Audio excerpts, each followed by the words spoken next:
Welcome to the Whiskey Vault. I'm Rex. I'm Daniel. He's a level 3 whiskey sommelier. He is a master level whiskey mooch, and today it is all about the Stryker smoked single malt from Andalusia Whiskey Company. Also shenanigans. Let's whiskey.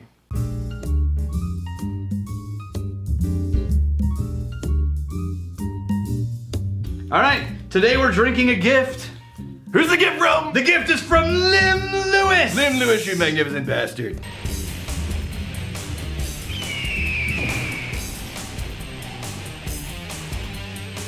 Okay, Lim. Cheers to you, my friend. I'm kind of excited about this one. Why? This one is from Blanco. Texas. Blanco, Texas. Now, here's the thing. If you go look up Blanco, how would you actually pronounce it if you weren't from Texas? Blanco. Blanco. Yeah, but in Texas we pronounce it Blanco because that's how we roll. Texans have their own way of pronouncing things, and it's just their way of saying, you're in Texas now, my friend.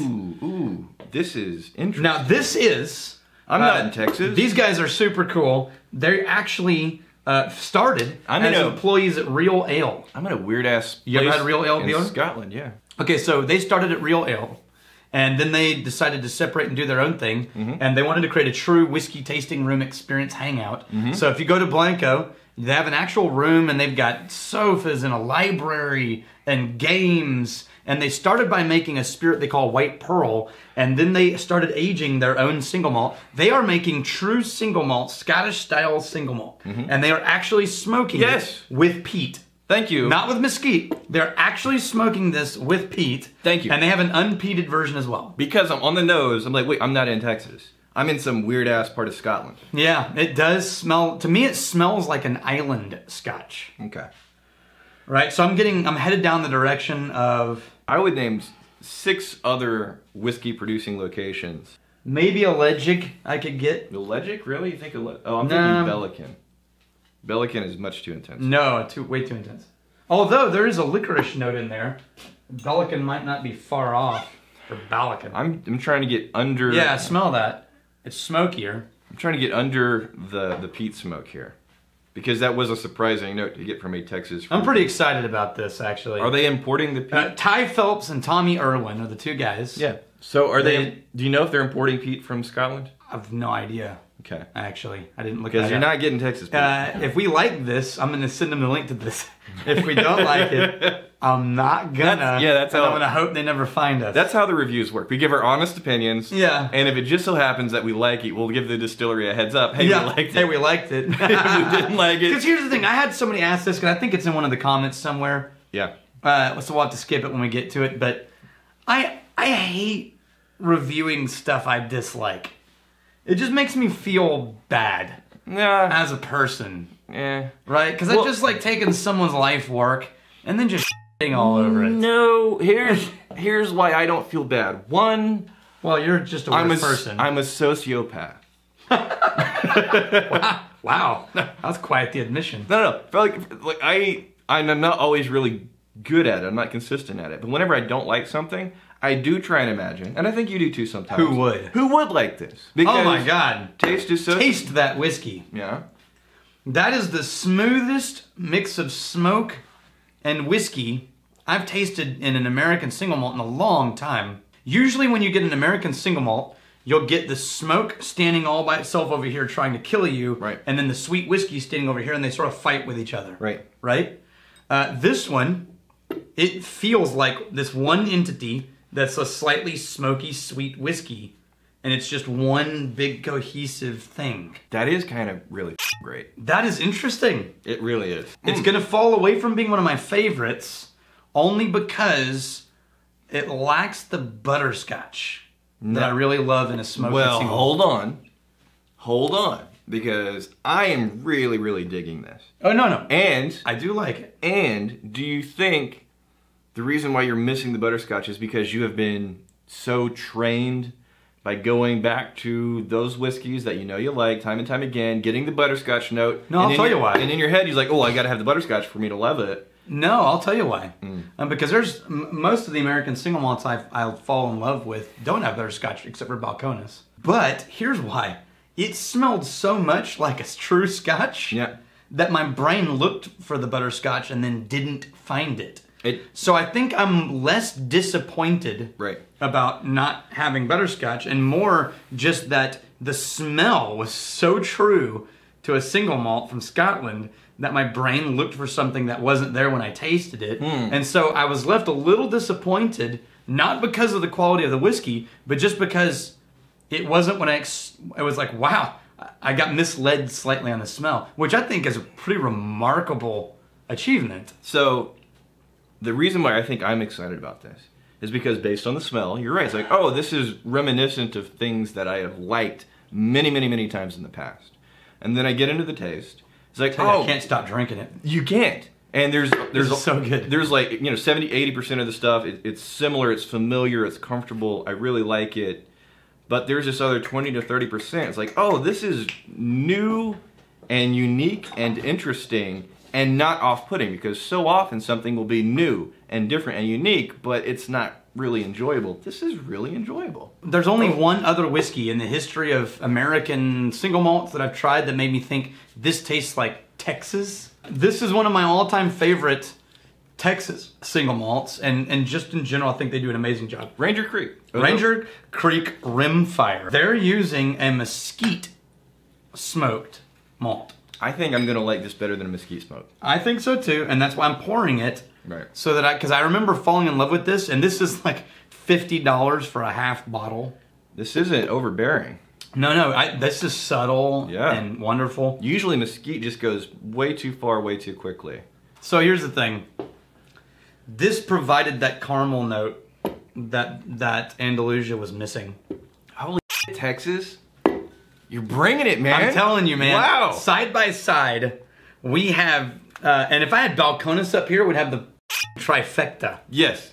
I am really, not that Texas needs people to be more proud of. No, I'm just saying. It's such a cliche at this point. Son of a But no, for three different distilleries to bring their A game to this kind of malt. The Ranger Creek, for me, there's a pretty intense almond note. Yeah. That stays with you. Absolutely. Yeah. And whereas this tastes more like actual Texas hill country. Yeah. Right. It's dusty.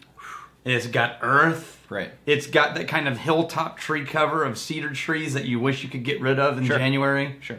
But they're green all year round. So this is why this is exciting to me. Because I've had several Texas whiskeys, and like one or two of them have been like, damn, that's a good whiskey. Most of them are like, okay, good try. Yeah. And there's other places around the world that are just better. This can hold its own alongside. Both of these. And Balcones, between those three, yeah, I could be stuck with those and still be a happy man. This makes me want to take a driving trip to Blanco. with a bottle of whiskey, just driving. Yeah, wee! Matt Drew, regarding Dripping Springs, review video or it didn't happen. What are you talking about here? Seriously, I heard your reaction and immediately searched the channel to watch a review video of the truly less than revered okay, whiskey. so it was no this. avail! Come on, load it up. Yeah, so I referenced a distillery in Dripping Springs and then I didn't review it. Oh, yeah. Yeah, that I really didn't like. Again, I'm saying there's Texas whiskeys I've had that have been like, nice try, and because they could walk over here and punch us in the teeth. A little more nervous. No, we just don't want to be to our neighbors, that's all. You're not missing out, don't worry about it. Yeah. Peter Steele, so longtime drinker and viewer of your videos and first time commenter on the only channel I have subscribed to. Oh, nice. Thanks. You can do other channels too, it's fine. Yeah. You won't hurt our feelings, but thank you for being here. Daniel. Yes. If Scotch whiskey is aged in bourbon barrels, are there specific distilleries that use specific bourbon barrels to age their whiskey, such as Jimmy Beam, Buffalo Trace, Woodward Reserve, and so on? So, yes. You made notes here. So we can try and pick out the nuances of the bourbons that we like, or is that a mooch point in their Scotch process? Nah, Sure. Oh, by the way, he loves the videos. His wife, not so much. Not a fan. So she's not in the 3% of our female viewers. Yeah, that's okay. We're not for everybody. Sometimes our wives don't even like us. I don't even think my wife watches this. Yeah. All right, so here's the thing. If you want to really get in a great discussion with a Scottish whiskey distiller, talk about bourbon if you know a lot about bourbon, because they are always interested in bourbon. because it's the source of a lot of what they're doing. So they're always interested in the new trends in bourbon, right? There's a lot of connection and family feeling and whiskey in that. And one of the cool things, this is how serious some of the Scottish distilleries are about bourbon barrels. Some of the bigger guys will actually source barrels in America, like they'll buy new oak barrels, and then they will lease them to American bourbon distilleries who use them for bourbon. And when they're done with the bourbon, they'll take them back to Scotland. So they'll own them even from the first time they're constructed. So they're not just like, hey, Jack Daniels, can we have your leftover barrels? They're actually saying, hey, Jack Daniels, we had these barrels made for you to use, and then we're going to take them back when you're done. That's how hardcore a lot of the Scottish distilleries are about bourbon barrels these days. So the Ranger Creek Rimfire, you've often said you get like a dusty note. And I try to convince myself maybe I'm getting it. And this, though, I'm like, oh, yeah, dusty. Totally. Yeah. And I get a little bit of that in the Andalusian whiskey.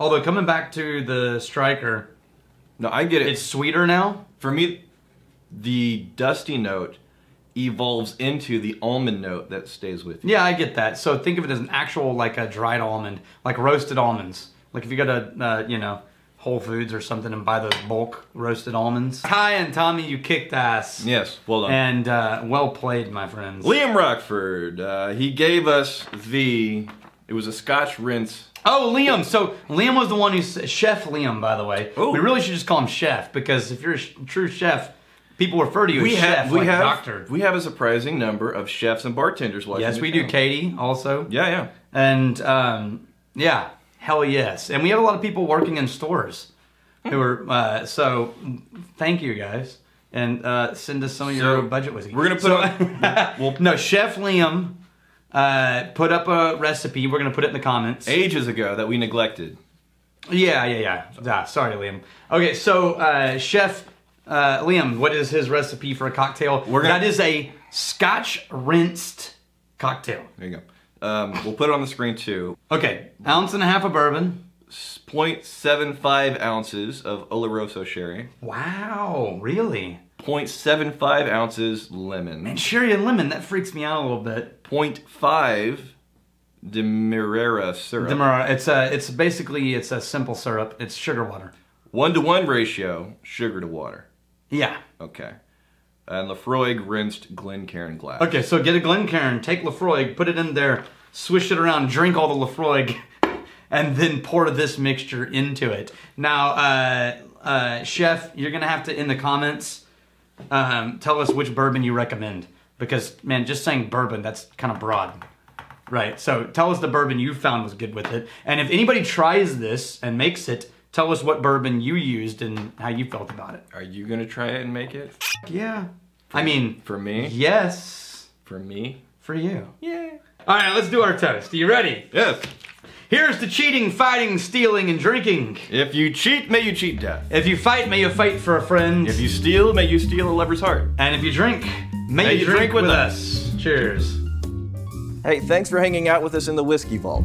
Don't forget to throw in a like, hit that subscribe button on the bottom right, and drop a question or comment down below.